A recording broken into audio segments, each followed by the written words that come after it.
안녕하십니까. 신의균의 군사TV 디펜스 브리핑입니다. 오늘도 역시 아주 중요한 군사 안보 무기 소식 간추려서 브리핑 해드리겠는데요. 자, 지금 이 팔레스타인과의 교전에서 굉장히 큰 활약을 했던 아이언돔이 오발 사고가 있었다고 합니다. 그 관련 내용이 뭔지, 그리고 이 정말 대단했던 아이언돔이 왜 오발했는지 알아보고요. 그리고 정말 또 우려스러운 것이 우리 주한미군 공군이 있죠. 그 주한미군 공군의 무려 4분의 1 가량이 지금 빠져나갔습니다. 확인된 것만 그렇습니다. 도대체 무슨 일이 벌어지고 있는지 한번 보겠습니다. 최근 팔레스타인과 격렬한 화력전을 벌이고 있는 과정에서 90% 이상의 요격 성공률을 보여준 아이언돔이 교전 기간 중에 아군 무인기를 5인 격추했다는 조사 결과가 나와 주목됩니다. 열흘간의 교전에서 4,300발이 넘는 로켓 파상 공격을 받았지만 사상자 13명이라는 경이로운 방어 실적을 보여준 이스라엘의 아이언돔 시스템이 교전 기간 중에 아군 드론을 격추했다고 이스라엘 국방부가 현지 시각 25일 밝혔습니다. 5월 10일부터 21일 새벽까지 만 열흘간 벌어진 이번 교전에서 이스라엘의 아이언돔 시스템은 90% 이상의 요격 성공률을 보이며 이스라엘 대도시로 쏟아진 하마스의 로켓과 드론들을 성공적으로 요격했는데요.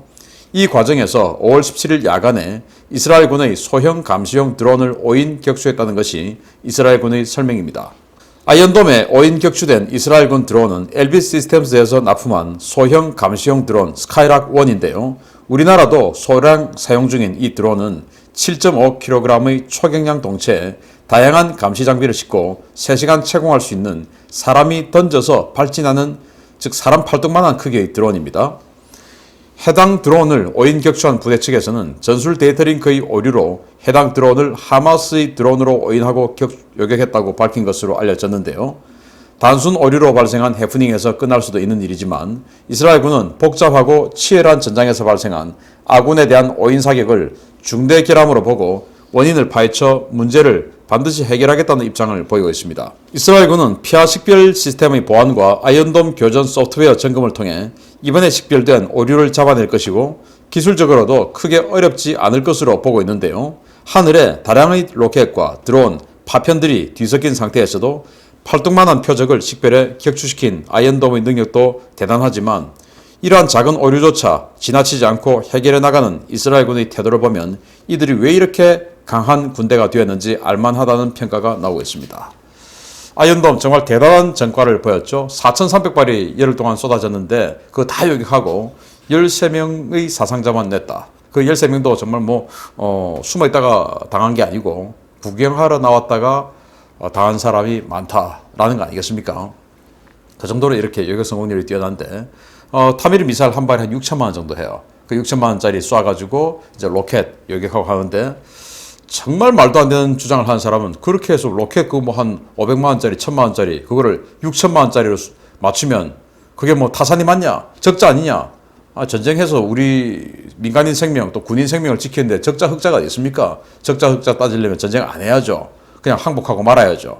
항복해서 그냥 나라에 있는 거 다 들어주고 말아야죠. 그 말이 안 되는 소리죠. 그래서 어쨌든 요격 시스템 중에서는 가장 싼 거예요. 패트리어트 미사일 한 발에 40에서 신형 미사일 70억 원, 사드 110에서 120억 원 한 발에, 그리고 SM3 200억 원, 이런 거에 비하면 이건 정말 그런 것들에 비하면 껌값이죠. 그 정도로 아주 싸게 잘 만든 요격 시스템인데 이게 오발을 했다 이겁니다.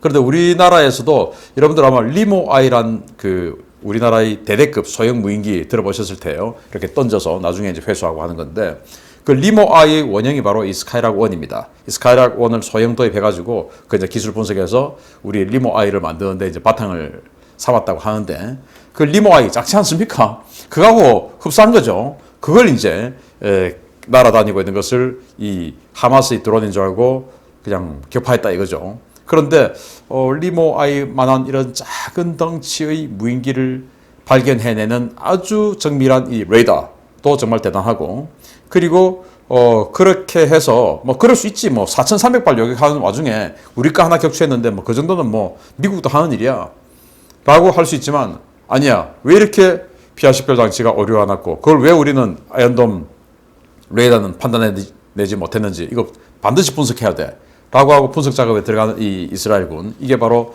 했다 치고 하는 군대하고의 차이가 아니냐라는 거예요. 그래서 강한 군대, 그리고 했다 치고 군대, 가 싸웠을 때 과연 누가 이길 것인가? 뻔하지 않습니까? 그래서 우리 군은 우리 군이 제가 그렇다는 말은 아니고 결코 했다 치고 된다 치고 이런 이야기는 절대 하지 말고 진짜로 해보고 안 되면 안 되는 거고 되면 되는 거고 이런 결론을 내는 강한 군대가 우리 군도 되기를 기대합니다. 두 번째입니다. 주한미 공군 전투기 전력의 4분의 1이 지금 부재 중입니다. 오산 공군기지에 주둔하는 A-10C 공격기 12대가 빠져나간 데 이어 이번에는 군산 공군기지의 F-16 전투기도 빠져나간 것이 확인되었습니다.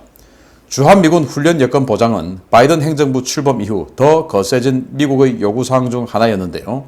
이러한 요구가 관철되지 않자 미국이 주한미군 훈련을 위해 주요 전력들을 전력 공백에 대한 대비 없이 해외로 빼기 시작했습니다.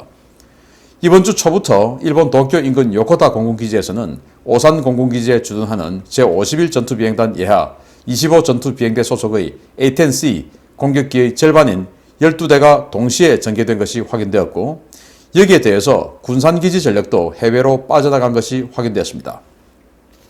미국 인도태평양 사령부는 25일 주한미군의 군산 공군기지에 주둔하는 제80 전투비행대와 이를 지원하는 전력이 알래스카에 실시되는 레드 플래그 21-2 훈련에 참가하기 위해 알래스카로 향했다고 밝혔습니다. 제8 전투비행단 예하 전력인 이들은 지난 13일 출국했고 일본 요코타 기지, 미자와 기지를 격려하지 않고 동해를 바로 가로질러 공중급유를 받으며 알래스카 엘슨 기지에 전개했는데요. 이렇게 빠져나간 전력은 사진상으로 확인된 기체만 최소 8대가 식별되고 있습니다. 이렇게 되면 전체 80여 대의 주한미군 전투기 전력 가운데 확인된 것만 25%에 달하는 전력이 별도 백업 전력 없이 빠져나간 것이 되는데요. 이렇게 빠져나간 전력이 참가하는 레드 플래그 훈련은 다음 달 하순까지 예정되어 있어서 주한미군 공군력 전력 공백에 대한 우려가 제기되고 있습니다. 이게 훈련하러 갔는데 그게 왜? 라고 할 수 있죠. 그러나 이게 아주 이례적인 일이에요. 왜냐하면 사실은 전 정부들까지는 이렇게 훈련하러 이 주한미군 소속의 부대 또는 장비들이 빠져나가면 그를 대체하는 장비들이 반드시 와 있는 상태에서 나갔었어요. 그래서 느닷없이 일본 미자와 기지에는 F-16들이 와 있는다든지 아니면은 가데나 기지, 오키나와에 있는 F-15들이 와 있는다든지 이렇게 백업을 해주는 상태에서 빠져나갔죠. 그렇게 해서 훈련하러 갔습니다. 그런데 지금 백업 기체 없이 그냥 나간 거예요. 지금 이제 이 정부 들어와서, 즉 바이든 정부 들어와서 처음으로 가졌던 2+2 회담이죠. 외교장관 플러스 국방장관의 2+2 회담에서 오스틴 미 국방장관이 이 한국에서의 주한미군의 훈련 여건에 대해서 굉장히 이제 흥분을 했었어요. 이게 무슨 동맹이냐? 라고 이제 이야기할 정도로 굉장히 흥분했었는데 훈련 여건을 보장해라. 미군은 항상 실전적인 훈련을 해야 된다. 그런데 한국에만 오면 훈련을 못하니까 여기에 가는 것은 군인의 개인적인 어떤 커리어에서 굉장히 마이너스다. 안 되는 것 아니겠습니까? 그래서 이제 훈련을 시키려고 하면은 한국에서는 사격하면 사격장 소음이다 뭐다 해가지고 프레카드 들고 나와가지고 온 반대 다 하지. 그러니까 사격하러 괌으로 가고 오키나와로 가고 하와이로 가고 이제는 알래스카까지 가고 이렇게 되니까 그러면 주한미군의 방위비 분담금은 우리는 다 내고 있는데 실제 여기에 세팅하고 있는 전력들은 그만큼 안 되면 우리 손해 아닙니까? 그래서 조속히 한미 관계가 복원되어서 이런 일에 대해서 아니 니들 지금 뭐 하는 거야? 우리 방위비 분담금 다 내고 있는데 지금 빠져나간 거 백업 전력 갖다 놓고 가야 될 거 아니야? 라는 항의를 당당히 할 수 있는 그런 관계로 복원시켜야 되겠다. 그리고 또 한미 관계가 좋아지면 그렇게 항의하기도 전에 그냥 갖다 놓고 합니다. 지금이야 그냥 완전히 지금 무시하는 동맹이 그냥 끊어질 듯 끊어져 고무줄짓 딱 끊어지기 직전의 그런 상태까지 돼 있으니까 내가 쟤들 백업 해주기 위해서 뭐하러 가데나에서 F-15 8대 불러 올려? 왜 그래야 돼? 아마 그냥 갔다 와. 북한이 그 사이에 어떻게 할 것 같지도 않고 만약에 한다면 주 터지든지 말든지 알아서 해. 지금 이 상태거든요. 그래서 빨리 한미관계 복원해서 이런 일들이 더 이상 있어서는 안 되겠다라는 말씀을 드리고 지금 알려진 것이 4분의 1이지만 사진에 식별된 게 4분의 1이지만 더 많은 전력이 비었을 수 있다. 그래서 혹시 이 뉴스를 우리 국방부에서 본다면 빨리 한미연합사를 통해서 주한미군 사령부에다가 항의해야 됩니다. 백업 빨리 갖고 와! 라고 항의해야 되죠. 이렇게 되면 작게 5027 가동할 수 없잖아 라고 항의해야 됩니다. 마치겠습니다. 감사합니다.